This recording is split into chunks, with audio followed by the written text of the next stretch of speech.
राधा स्वामी जी, धन धन सतगुरु तेरा ही आसरा।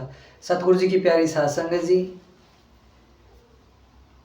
आज जो बात बताने जा रहा हूँ, जो साखी है, वो है माता संतो जी की, जिन्होंने हाल ही में चोला छोड़ा है। और उनको शहंशाह बाबा मस्ताना जी ने, पूज्य बाबा मनेजर साहिब जी ने और पूज्य महाराज गुरिंदर सिंह जी ने जाके आशीर्वाद दिया था, दर्शन दिए थे उनको चोला छोड़ने से पहले। और ये साखी बताई है जी उनके पुत्र राजेंद्र जी ने। माता संतो जी ने पूज्य बाबा मनेजर साहिब जी से नामदान लिया था, और उनके जो पुत्र है राजेंद्र जी, उन्होंने जी नामदान लिया था पूज्य बाबा जी गुरिंदर सिंह जी से। तो बड़े प्यार से आप ये साखी सुनना, और अंत तक सुनोगे अगर आप, तो आपको पक्की बात है रोना आ जाएगा। तो जी एक धन्यवाद है छोटे भाई नरेश को, जो जगमालवाड़ी न्यूज़, डेरा जगमालवाड़ी न्यूज़ एक चैनल बनाया हुआ है उसने। तो वीडियो वगैरह एडिटिंग करना, फोटो वगैरह लगाना, ये इसी का ही काम है। आपने माता संतो जी की फ़ोटो पहले देख ली होगी, उनके बाद मैंने जो फ़ोटो लगाई है उनके चोला छोड़े हुए, वो भी उन्हीं की है। तो जी शुरुआत करते हैं। 10 तारीख 6वां महीना 2024 की बात है। माता संतो जी और उनके बेटे राजेंद्र जी भजन सिमरन पर बैठे हुए थे। तो क्या हुआ जी, रात के करीब करीब 10 बजे माता संतो जी चोला छोड़ देते हैं। अब चोला छोड़ते हैं तो राजेंद्र जी ने जब अपनी माँ को बतलाया कि माँ भजन सिमरन पर बैठना है, तो क्या हुआ, वो लुढ़क गए कि भाई चोला छोड़ गए। अब फिर क्या हुआ, उन्होंने सोचा कि चलो सुबह बताएंगे सबको। तो भाई अब अगर रात में किसी को बताया तो ऐसे ही खामखा टेंशन होगी किसी के, तो उन्होंने रात में बताने की बजाय दिन में बताना सही समझा। करीब करीब रात 1 बजे माता संतो जी पुनः जीवित हो उठती हैं। जब पुनः जीवित होती हैं तो अपने बेटे को उठाया कि अरे जा पानी लेके आ मेरे लिए। तो वो सोचती हैं कि भाई, राजेंद्र जी अचानक चौंक गए कि माँ तू तो मर गई थी, हुआ क्या? कि अरे बाबा जी ने टाइम दिया है वापिस से। कि बाबा जी ने कहा है? पूज्य मैनेजर साहिब जी उनको वापिस छोड़ने आते हैं कि बीबी तेरा अभी टाइम पड़ा है, कि मेरे को दिखाओ माँ कहाँ है, चेहरा तो दिखा दो। कि वो सामने चारपाई पे बैठे हैं, कि मेरे को तो नहीं दिख रहे, कि भाई तेरे को देखना है तो भाई भजन सिमरन किया कर। अब जी इसके कुछ समय पश्चात 16/10/2024 को राजेंद्र जी और उनकी माता जी जब भजन सिमरन पर बैठे, तो कुछ देर बाद राजेंद्र जी तो सो जाते हैं, लेकिन माँ जी संतो जी जो भजन सिमरन पर बैठे थे, 1 बजे वो जब भजन सिमरन से आंखें खोलते हैं, तब उनको शहंशाह मस्ताना जी, पूज्य बाबा मनेजर साहिब जी और पूज्य गुरिंदर सिंह जी महाराज दर्शन देते हैं। और दर्शन देने के बाद उनके सर पे हाथ रख के उनको आशीर्वाद भी देते हैं। अब जब फिर क्या होता है जी, माता संतो जी उनको चारपाई पे बिठाते हैं और उनसे जब बातें करने लगते हैं। रात के 1 बजे की बात है जी, 1 बजे राजेंद्र जी उठते हैं। उठने के बाद माँ को देखते हैं भी माँ किसी से बातें कर रही है। अब उठने के बाद उनको क्या है कि जी एक प्रकाश दिखाई दिया, इतना तेज रोशनी। उन्होंने खुद मेरे को बताया कि भाई वो इतनी तेज रोशनी थी, भाई मैं अपनी बयान से बाहर है, मैं बयान ही नहीं कर सकता अपने शब्दों में। तो तब उसने कहा कि माँ तू किससे बातें कर रही है? तो वो बोले कि मैं तो बाबा जी आए हुए हैं। कि बाबा जी कौन कौन? कि तीनों बाबा जी आए हुए हैं। कि 3 कौन से?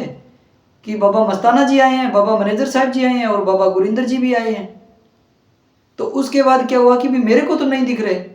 अब फिर क्या है जी, बाबा जी वहाँ से चले जाते हैं।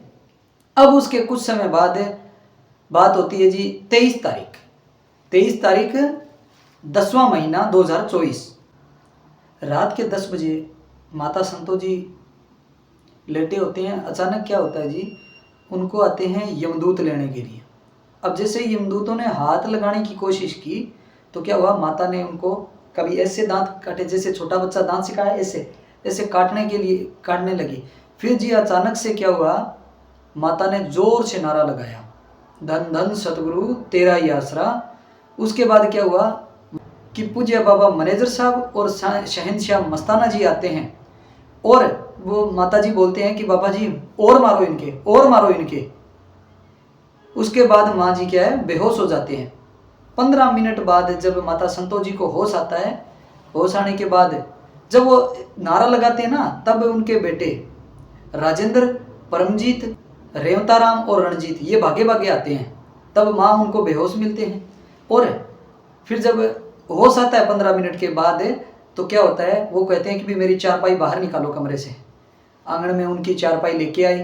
चारपाई बाहर लाने के बाद रेवता राम जी पूछते हैं, रेवता राम जी के वो बुआ जी लगती हैं, कि बुआ जी क्या बात हुई, कि भाई मेरे को वो आए थे 4 काले कपड़ों वाले, कि तो तू चिल्लाई नारा लगाया कि हाँ, फिर मारने का किसको कह रही थी, कि शहनशाह बाबा मस्ताना जी और मैनेजर साहब आए। बाबा मस्ताना जी ने तो लाठियों से और पूज्य मैनेजर साहब जी ने खुंडी से पिटाई की, उनके पीट के भगाया। बोले कि भाई ये हमारी रूह है, इसको ले जाने नहीं देंगे। अब जी उसके बाद जो रणजीत है वो उनके देवर लगते हैं, तो उन्होंने वहाँ पे मजाक किया कि भाभी आगे का क्या बताया। तो आगे का माँ संतो बोलती है कि भाई मेरे को सिर्फ 3 दिन का वक्त दिया है, 26 तारीख को मैं 4 बजे चोला छोड़ूंगी। तो रणजीत जी मजाक करते हैं कि भाई भाभी अगर कोई माया पैसा वगैरह कहीं छुपा रखा है तो मुझको भी बता दे। तो माता संतों ने कहा कि सिमरण कर ले, भजन सिमरण कर ले, वरना है ना तेरा लेटरिन पेशाब निकल जाना है। बाद में माता ने चाय के लिए बोला। अब जी 26 तारीख की बात आती है। 26 तारीख को 3 बजे माता संतो बोलती है, सबको पास में बुला के, अपनी बेटी सुगना को भी बुला लिया था। तो सुगना जो है माता, उन्होंने भी बाबा मैनेजर साहब जी से नामदान लिया है, तो बुला लिया था। और 3 बजे बोलते हैं कि भाई मेरा टाइम हो रहा है, अब एक काम करो जल्दी से मेरे को नहला दो। अब 3 बजे माता जी को नहलाया उनकी बेटी सुगना ने ही, कि मेरे को नया कपड़ा वगैरह पहना दो, ठीक है। और अब फिर क्या होता है जी, नहलाने के बाद कि भाई मेरे को चाय भी पिला दो। अब ऐसा करते करते लगभग 4 के करीब बज गए। अब राजेंद्र जी माता जी के पीछे बैठे थे, वो बालों के कंघी कर रहे थे, और सुगना जी है वो चरणों की तरफ बैठी थी। चाय पीने के बाद बोलती है माँ जी कि भाई अब मैं चाय पीऊँगी, चाय पीने के बाद मैं अब चोला छोड़ूंगी, मेरा टाइम हो गया, ठीक है। मेरे बाद जब तक मेरी मिट्टी का न हो तब तक किसी को रोना नहीं है, मेरे पीछे भी किसी को रोना नहीं है। मेरे फूल ब्यास लेके जाने हैं। अब फूल का मैं थोड़ा बता दूं भी, जो भूमिदाग होता है ना उनके नाखून काटे जाते हैं, ठीक है, कि मेरे इन फूलों को है ना आप ब्यास तेरा के आना। बेटी सुगना को नहीं लेके जाना ब्यास से। तभी रणजीत जी बोलते हैं कि भी ब्यास तो मैं भी जाऊंगा फूल लेके, कि ठीक है तू चले जाना। और मेरी 13वीं के दिन 15 किलो आटे के प्रसादे, 1 किलो आलू, 1 किलो छोला, 1 किलो दाल, इतनी सब्जी बनानी है और उसके ऊपर सफ़ेद कपड़ा डाल देना, ये बाबा जी ने कहा है। अब साथ संगत जी सोचिए, माता जी ने कहा कि चाहे कितने भी आदमी आए चिंता मत करना, इसके ऊपर सफ़ेद कपड़ा डाल देना। अब साथ संगत जी सोचिए कि 15 किलो आटा, 1 किलो दाल, 1 किलो आलू और 1 किलो छोले में कितने आदमी लंगर कर सकते हैं। माता ने कहा कि चाहे 500 आए चाहे 1000 आए, सफ़ेद कपड़ा मत हटाना इसके ऊपर से। अब जी माता जी ऐसा कह के जैसे ही चोड़ा छोड़े तो सुगना जी थे ना, उन्होंने कहा भैया माँ चली गई। तो उस समय राजेंद्र जी ने जो देखा वो वाकई बयान से बाहर है, वो खुशी, वो तड़प। इधर से तो राजेंद्र जी की आंखों में पानी था, और जो उनको दिखाई दे रहा था कि भाई माँ कहाँ चले गए, माँ तो ये जा रही है दरवाजे की तरफ, कि दरवाजे हमें तो नहीं दिखाई दे रही, कि मैं देख रहा हूँ पूज्य बाबा मैनेजर साहब जी खुद उनको हाथ पकड़ के लेके जा रहे थे, आगे बाबा जी की जहाज खड़ी थी, ये उनको साक्षात दिखाई दिया, और इधर से उनकी आंखों में पानी चल रहे थे। जब ये साखी मेरे को उन्होंने सुनाई, सच में मेरी आंखों में भी पानी आ गया था। ऐसा कहने के बाद जी माँ जी, माता संतो जी जहाज में बैठे और पूज्य बाबा मैनेजर साहब जी उनको लेके धूलधाम चले जाते हैं। अब 13वीं वाले दिन देखो जी साध संगत जी, जो चमत्कार हुआ वो भी, जो करामात सदगुरु ने जो दिखाई बरकत, वो भी बयान से बाहर।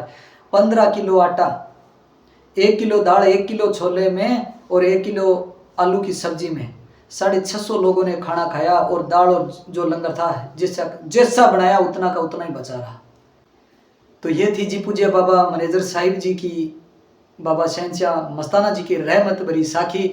और इनसे ये ज़्यादा पुरानी बात नहीं है, ये अभी जस्ट आज से कितने दिन हुए होंगे, लगभग 45-50 के इर्द गिर्द दिन हुए हैं। इनसे मैं जस्ट अभी कुछ ही दिनों के बाद, 15-20 दिन के बाद मैं इनसे मिल के आऊँगा, और इनके परिवार के दीदी सुगना के भी आप सभी को दर्शन करवाऊँगा। और राजेंद्र जी से भी मैं आप सभी को रूबरू करवाऊंगा जब ये उनके घर में ऐसी वाकयात ये घटा है, वो अपने मुंह से सुनाएंगे, आप ज़रूर सुनना जी। तब तक जी आप ये प्यार भरी साखी, ये हकीकत, ये प्रेम प्यार आप सबको ज़रूर शेयर करना आगे, ऐसे ही प्रेम देते रहे जी। आपका छोटा सा बालक चुटकुले आड़ा। राधा स्वामी जी, धन धन सतगुरु तेरा ही आसरा।